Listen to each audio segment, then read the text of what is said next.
इस सवाल में लिखा है कि एक सेट दिया हुआ है 1, 2 और 3, उसके अंदर वैल्यूज़ गिवन है और वो पूछ रहा है कि वो सेट जो है वो इन्फिनिट सेट है, फाइनाइट सेट है, सिंगलटन सेट है या यूनिवर्सल सेट है।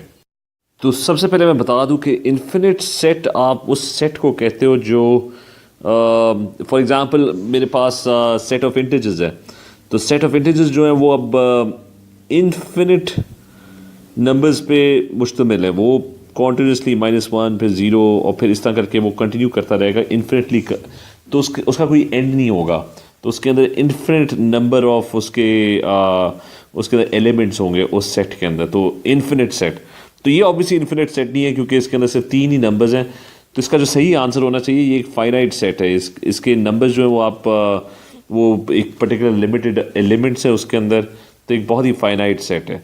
लेकिन इसी तरह मैं बाकी डिफाइन कर देता हूँ कि सी सिंगलटन सेट या यूनिवर्सल सेट, ये इनका क्या मतलब है। सिंगलटन सेट आप उस सेट को कहते हैं जिसके अंदर सिर्फ एक ही एलिमेंट होता है।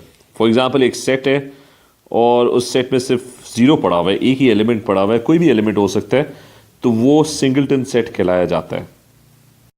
और आखिर में यूनिवर्सल सेट वो सेट है कि जिसके अंदर सारे सबसेट्स, मतलब कोई भी सेट आप सोच लो, कोई भी डिजिट्स, नंबर्स एक्सेट्रा उनका सेट सोच लो, तो वो एक सबसेट होगा यूनिवर्सल सेट। यानी जितने भी एलिमेंट्स आप सोच सकते हो वो सारे इस यूनिवर्सल सेट का पार्ट हैं। उसके अंदर आप imaginary numbers, real numbers, whole numbers, जो मर्जी सेट आप बनाना चाहो वो इस यूनिवर्सल सेट का पार्ट होगा, उसका सबसेट होगा, तो उसको यूनिवर्सल सेट कहते हैं।